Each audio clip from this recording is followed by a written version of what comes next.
Muito obrigado, Dr. Sérgio Castanheira, pela súmula rápida, concisa das intervenções e pela abordagem que fez aos temas. O Dr. Sérgio Castanheira lançou para o debate 3 questões. Nós vamos abrir o debate a Vossas Excelências, aos santíssimos colegas e às santíssimas colegas e aos santíssimos colegas aqui presentes.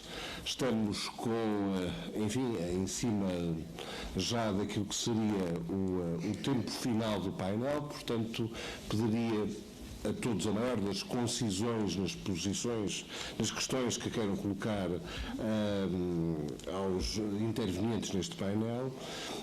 Nós abrimos apenas o debate a 5 questões, atento o tempo e o rigor com que o temos que gerir, porque a matéria que ainda falta debater é muita, e pediria a cada uma das colegas e dos colegas que pretendessem colocar questões que o fizessem não mais do que em 2 minutos. Portanto, ou seja, concisão na pergunta e pedir também dos intervenientes concisão na resposta. Se o Dr. Sérgio Castanheira me permitisse, remeteria as 3 questões que formulou, quer a questão relativamente ao fim dos quesitos, quer a questão da adaptação comportamental decorrente da entrada em vigor deste novo Código, quer a questão do relacionamento dos advogados e dos juízes com a Secretaria, colocaria estas 3 questões, deixaria essas 3 questões também para a parte da resposta por parte dos seus intervenientes. De maneira que, então, abrimos um período de inscrições para 5, pedia que não fossem mais do que 5, e as primeiras 5 seriam aquelas que formariam, então, essas questões. Ora, eu pedi primeiro que se fossem uma doutora. Bom dia. Bom dia. Posso? Tinha a relação, doutora. Peço desculpa que estou completamente afónica, vou ver se consigo ser rápida sem me engasgar. Doutora, pedia só a sua identificação, se fosse importante. Helena Coimbra. Já agora posso... Helena Coimbra, já agora posso indicar a comarca. Tondela. Muito bem. Uma questão, efetivamente, muito rápida. Desta reforma com a qual já em tempos disse estar conciliada, e a pessoa para quem eu estou a dizer isto sabe para quem é que eu estou a dizer, realmente aquilo que mais me agride em termos de sensibilidade, em termos de audiência de julgamento, é realmente quase impossível hoje em dia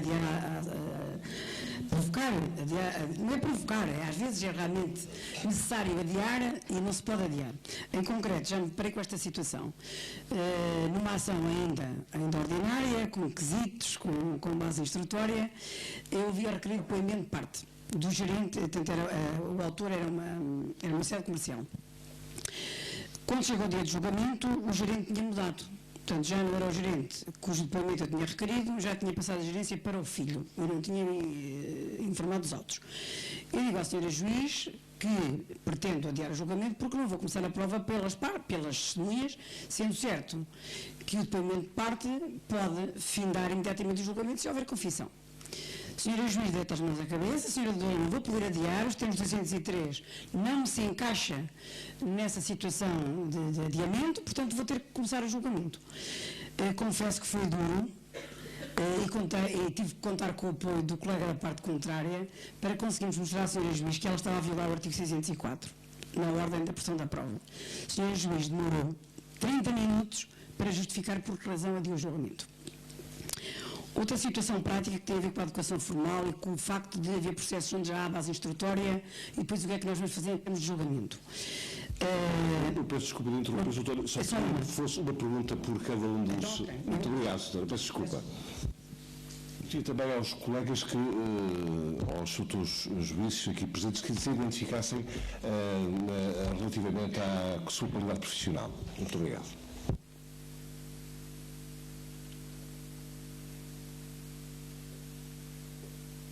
Isto mais acho que um tutor a pedir a palavra.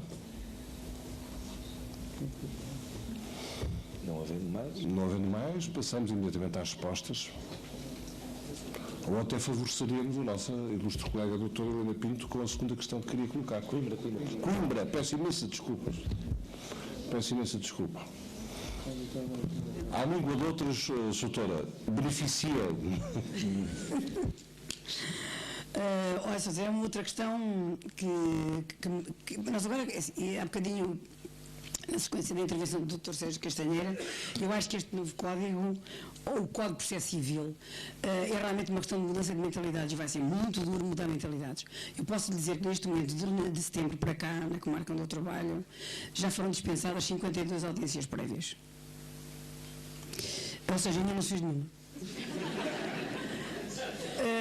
Uma outra situação, isto foi só um comentário à parte, mas para dizer que o juiz não gostava da audiência preliminar, o advogado odiava a audiência preliminar, e mesmo mudando-lhe o nome um bocadinho a feição, há efetivamente, é difícil chegar lá, Se posso pôr outra questão agora mais prática, ou não? Doutor, nós tínhamos estipulado o número de 5, há omissão de outras perguntas. Também a vossa relação? Então eu vou monopolizar.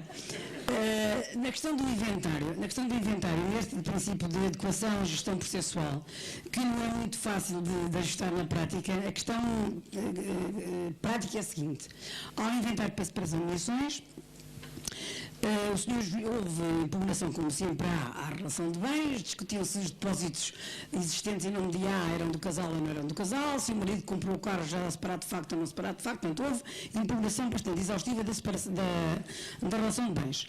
O senhor juiz despacha, e despacha mal. Peço desculpa dos magistrados presentes, mas efetivamente, em termos de inventário, acho que a coisa mais dura é realmente fazer despachos intercalares sobre as reclamações à relação de bens, quando depois tudo vai no fundo para a conferência. Pronto, houve despacho, realmente considerou bens que não eram bens comuns, e mais uma série de questões. E é a pergunta que se me põe e que se me pôs, e eu avancei com uma solução, e eu só espero que gestão é que o juiz pode fazer disto, é assim: nós, no anterior código, podíamos recorrer deste despacho, ainda que ele só viesse a subir a final com o despacho da sentença, que homologasse o acordo ou não acordo na conferência. Neste momento, eu não tenho o despacho de agravo, portanto só posso recorrer à final, e fico sem hipótese prática de suspender os efeitos desta decisão, que vão ter efeitos muito nocivos na conferência de interessados. Ou seja, nós vamos para a conferência de interessados com bens que não pertencem ao casal. O senhor juiz entendeu que devia decidir tudo no despacho e não remeter para os meios comuns, e se calhar havia aqui muita matéria para os meios comuns, e eu pergunto, em termos de gestão e de educação, como é que isto se resolve? Se ainda tiver a quinta pergunta... E já estamos a entrar naquele limite do tempo, não é? Pronto, então já não posso... Depois não há resposta, doutora, não é? Muito obrigado, doutora. Se vocês então me permitem, eu daria a palavra, pela ordem das intervenções, para a resposta a estas questões que foram colocadas, quer pelo Dr. Sérgio Castanheira, quer pela Sra. Helena Coimbra, e passaria a palavra primeiro ao Sr. João Correia.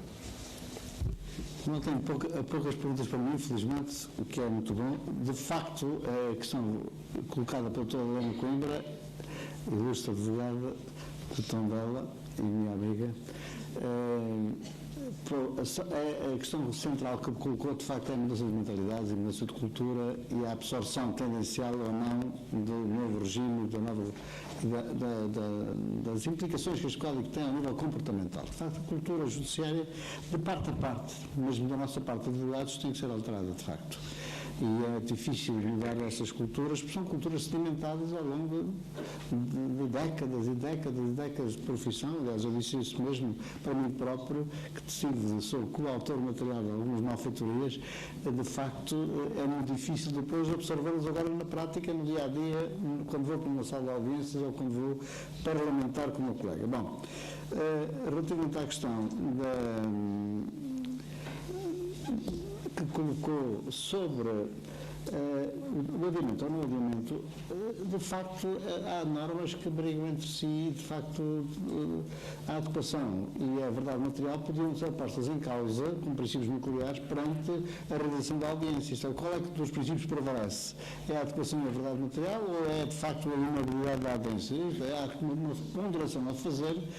Isso cabe, de facto, ao bom senso, ao juiz, cabe, de facto, a essa cultura que não tanto da norma, mas mais do dia-a-dia, do comportamento, da absorção dos princípios do processo que está em cima da mesa. Portanto, eu penso que nesse caso era adiável. Mas não foi. Mas tudo bem, quer dizer, foi adiada, acabou por ser. Pronto.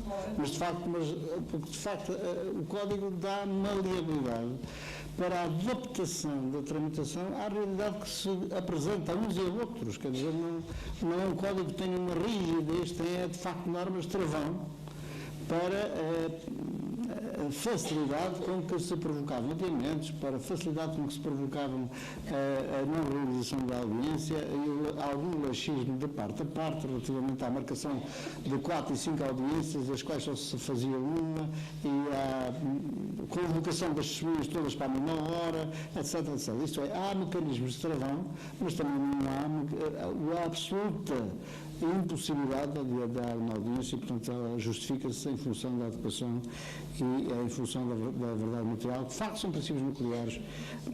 A verdade material é sempre formal, é evidente que é obtida através do processo, mas a busca da relação de proximidade entre a reconstituição dos factos, tal como ocorreram, para poder o juiz julgar como deve ser. Agora, relativamente ao inventário, de facto, é à luz do Código Velho ou à luz da lei de 2013. Portanto, à luz da lei de 2013, só há recurso, de facto, da decisão anulatória, ponto final, salvo-se o processo tramitar no notário. Isto é, se o processo tramitar no notário, não é o caso que a doutora Ana Coelho colocou, se o processo tramitar no notário é fácil, não é? Portanto, coloca-se a questão, eu quero que seja o juiz a decidir, o juiz decida, e se o notário disser que não decide, ou que não admite o recurso, há recurso obrigatório, de subida obrigatória, de efeito suspensivo para o juiz, de acordo com a nova lei do inventário. Mas se o processo tramita ainda no juizado, a nova lei, é evidente que não há recurso para entidade nenhuma da decisão do juiz, a não ser por ser uma decisão interlocutória. Portanto, só cabe recurso da decisão final, e a decisão final é o despacho homologatório da partilha. De facto, é um preço que se paga por virtude destes princípios que, aliás, foram focados pela doutora juiz Gabriela Cunha Rodrigues, de facto, que as decisões interlocutórias não são suscetíveis de impugnação em função das nulidades secundárias, e as decisões interlocutórias não paralisam o processo, não paralisam a tramitação. Voltamos outra vez à questão da adequação formal, ou seja, e da verdade material. Isto é, será que nesse caso não tem o juiz poderes, na sua, digamos, de direção e adequação do processo para resolver essas questões? Ponto de interrogação, a meu ver, tem. Muito obrigado, doutor. Passaria à doutora Gabriela Cunha Rodrigues. Eu começaria logo pela questão comportamental, que é a que me deixa mais perplexa, quanto ao facto de não estarem a ser marcadas audiências prévias, como se fazia anteriormente. Significa que não está a ser compreendido o paradigma do juiz de que falei, que não é um paradigma e que não é propriamente uma contra-reforma, porque não está, quem está a atuar dessa forma não está a agir só contra o próprio Código de Processo Civil, mas também contra uma ideia nova, globalizada, do que é o juiz nos dias que correm. Portanto, está aí a falhar mais do que não olhar para este código com olhos de ver. Além de mais, está a falhar outro pormenor importante. Nos dias de hoje, com a crise que temos, é importante o papel do juiz como conciliador. E a fase mais importante é na audiência prévia, não é às portas do julgamento. Portanto, está aí a falhar também outra vertente. Se calhar o juiz não quererá fazer o despacho dos temas da prova, que é neste momento o obstáculo maior, mas também está a prejudicar uma finalidade fundamental, porque o legislador clarificou que o juiz tem que se empenhar ativamente na conciliação. E não é uma ideia portuguesa, claro que não. Também tem a ver com movimentos mundiais e globais, e também está a falhar quanto ao ato de calendarização do julgamento, que é fundamental para que não haja adiamentos, é fundamental para que tudo corra da melhor maneira, é fundamental para que não se enviem testemunhas para casa, chamam-se 10 e só ouvem 2, é fundamental para que isto não aconteça. A imagem da justiça depende disto tudo. E não sairá bem dessas tendências que a doutora referiu. Quanto à questão comportamental, o que eu tinha a referir, quanto ao fim dos quesitos, eu não sei bem se o senhor doutor Castanheira queria se reportar às disposições transitórias, o que é que fazemos aos quesitos nos julgamentos? Tem havido alguns problemas com as disposições transitórias, o que é que fazemos a uma base instrutória com um julgamento novo? Eu considero e tenho defendido que se deve aproveitar o que se tem, quando entra em vigor um novo código, não é para deitar para o lixo o que já tínhamos feito, a não ser que tivesse muito mal feito, mas isso é assumir que se fez mal. E portanto, deve ser aproveitado e deve ser inserido na sentença, e é muito fácil, põe-se resposta ao quesito primeiro, ou à linha X dos factos assentes, na própria sentença. Portanto, a decisão pode ser integrada, mas não seria isso que a questão, pois não. A questão era só as virtualidades ou as dificuldades do facto de as testemunhas agora poderem depor livremente sobre toda a matéria que está a ser discutida no processo e não estar limitada ao quesito 3, ao quesito 10º e ao quesito 9, que muitas vezes até eram conflituantes entre si. Faltou-me falar numa missão importantíssima que este código também traz, ou pelo menos realça, que é a função de direito do julgamento. O juiz, quando dirige os julgamentos, vai ser muito mais ativo. Não tem um leão, não vai ficar sentado, ouvir os senhores advogados fazerem as instâncias, sossegado, porque não tem que fazer perguntas praticamente. O juiz vai ter que ser mais ativo. E os senhores advogados vão ter que ser mais compreensivos. Não podem ficar suscetíveis cada vez que o juiz interrompe. Não podem. Tem que haver menos suscetibilidades de parte a parte.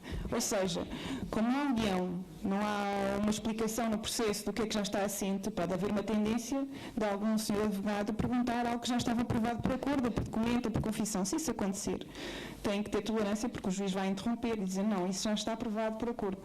Claro que, em casos mais complexos, eu aconselharia ao senhor juiz a receber os advogados no gabinete e fazer já um draft do que já está assente, para que a audiência decorra da melhor maneira. Mas isso, claro, fica ao critério de cada juiz. Agora, sem dúvida que não pode haver perturbação do julgamento. O juiz vai ter que ser muito empenhado em que ele ocorra da melhor forma. E atenção, se na audiência prévia combinamos por mútuo acordo na tal comunidade de trabalho, como é que se podiam ser calendarizadas as sessões de julgamento? Estamos todos comprometidos, temos 5 testemunhas para ouvir naquela tarde.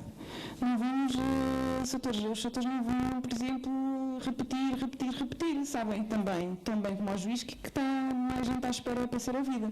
Portanto, isto é um compromisso de todos. Normalmente eu notava que não, o juiz é que ficava com o ónus e a má cara no fim dizer não conseguimos ouvi-lo, mas eu acho que isto é a missão de todos. Os senhores advogados também têm que colaborar, não é só o juiz que tem que estar preocupado com quem está lá fora à espera. Todos nós temos que contribuir para que o julgamento corra da melhor maneira. Não sei se me fiz explicar em relação a... Agora, acho importantíssimo que não haja um limite da instância do advogado. Porque isto partiu do princípio quase que o advogado sabia o que é que a testemunha dizer, que não é muito correto, não é? Indicar as testemunhas a X factos parecia quase uma limitação impossível e lá está um travão na descoberta da verdade. Mas isto tem um contraponto, não é ouvir a tudo. E os atores vão ouvir se calhar dizer, já estou convencido quanto a essa parte, ou já estou, se calhar o juiz vai ter que adiantar de vez em quando alguma coisa da sua convicção mesmo, sob pena de se eternizarem os julgamentos. Mas isto o juiz tem que estar mais à vontade para isso e o advogado tem que respeitar também os timings que foram estipulados. Havia mais alguma questão? A relação entre o juiz e a secretaria.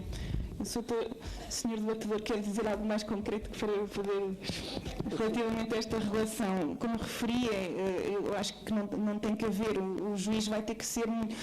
Quantas vezes é que um juiz escreveu no livro de provimentos? Quantas vezes é que o juiz dá ordens de serviço? Raramente. Eu fui ver uma vez o meu livro de provimentos, o livro da minha vara, e havia despachos que remontavam há muito tempo, não mudava de livro, era o mesmo há não sei quantos anos. E, portanto, havia quase uma vergonha do juiz de estar a dar ordens para além do que consta do processo e do que lhe é concluído. Portanto, o juiz vai ter que ter uma relação com a secção muito dinâmica também.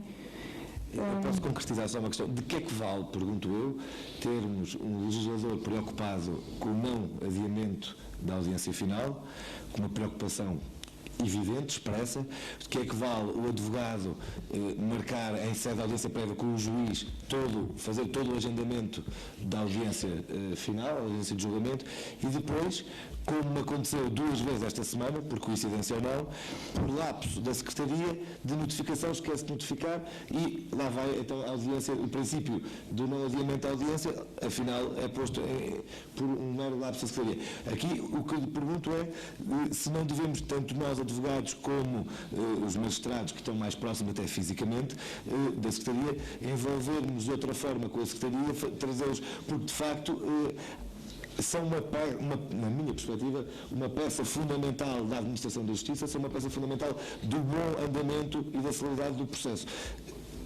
Caso haja algum incumprimento, cuide-os como fazer, participar para o COJ, fazer alguma coisa tem que ser feita. Isto é, o que penso que não pode fazer é só os advogados e os magistrados estarem preocupados e esquecemos que há aqui uma terceira entidade muito importante no andamento da tramitação do processual. Eu penso que a responsabilidade disciplinar, esta dependência, não existe propriamente uma dependência funcional concretizada entre o funcionário judicial e o juiz. Existe este intercâmbio, esta delegação de atos, estas ordens, mas não existe no processo propriamente uma responsabilização direta de juiz-funcionário. Existe essa possibilidade de participação ao COJ que me referiu. Mas isto, cada juiz é que sabe como é que vai se relacionar com a secção. Realmente o Sr. Doutor teve também um bocadinho de azar, porque isso depende. 3 vezes foi de propósito, porque eu tive numa vara em que isso não aconteceu em 4 anos. Tive noutra que acontecia miúdo, mas depende muito dos meus funcionários. Eu acho que o juiz o que tem a fazer quando tem funcionários destes é estar sempre a controlar nos sítios, já que tem os sítios, não é? Estar sempre a controlar, já que para não andar sempre a correr de um lado para o outro, pelo menos pode ir ver nos sítios estão feitas as notificações, confirmar, porque os meios informáticos agora permitem ao juiz controlar tudo, inclusive saber quantos processos estão por movimentar, lá está o ato de gestão processual, chamar esses processos que estão por movimentar e controlar dessa forma também essa situação. Só uma última questão, só para lançar para o intervalo e para o resto, já para não debater agora aqui, mas para termos atenção, que é este código foi pelo que se pode constatar, concebido de uma perspectiva de ser o juiz único do processo, do início ao fim. A verdade é que nós sabemos que, na prática, hoje ainda temos casos, muitos casos, nas ações antigas, ordinárias, superior a 30 mil euros, em que ainda temos 2 juízes e aqui há esse problema de que quem é que é o juiz titular do processo ou não, uma vez que este código foi gizado e concebido nessa perspectiva de que era o único juiz do início ao fim e antes de ir para a relação tinha mesmo que preferir sentença e agora deparamos com uma alteração parlamentar da última hora, em que o número 6 do artigo 5º da lei que aprova o Código está suspensa, até ser o novo mapa judiciário aprovado, e o que tem também, na minha perspectiva, levantado alguma questão, porque são 2 juízes, quem é que controla essa notificação? É o juiz titular ou não? Mas depois o juiz titular faz os temas da prova e depois é o outro que vai fazer o julgamento, enfim, são questões também que deixo para refletirmos. Eu tenho sugerido quanto à calendarização dos atos, que acho fundamental numa audiência prévia, e quando são juízes diferentes não faz assim muito sentido, é que fique escrita alguma coisa logo.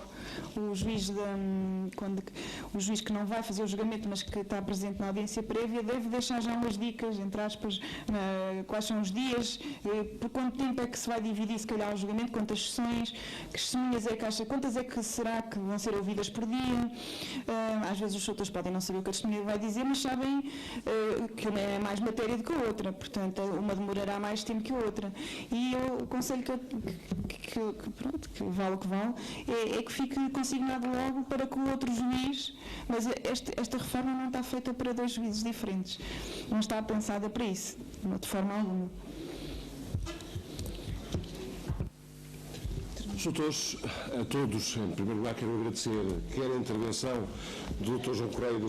Gabriela Cunha Rodrigues e do Dr. Sérgio Castanheira, e quero agradecer também a forma amável, simpática e generosa como o auditório nos consentiu que geríssemos esta sessão. Segue-se um coffee break e pedi a todos que regressassem a 1/4 para o meio-dia para começar... 1/4 para o meio para começar continuarmos os trabalhos com o segundo módulo. Muito obrigado.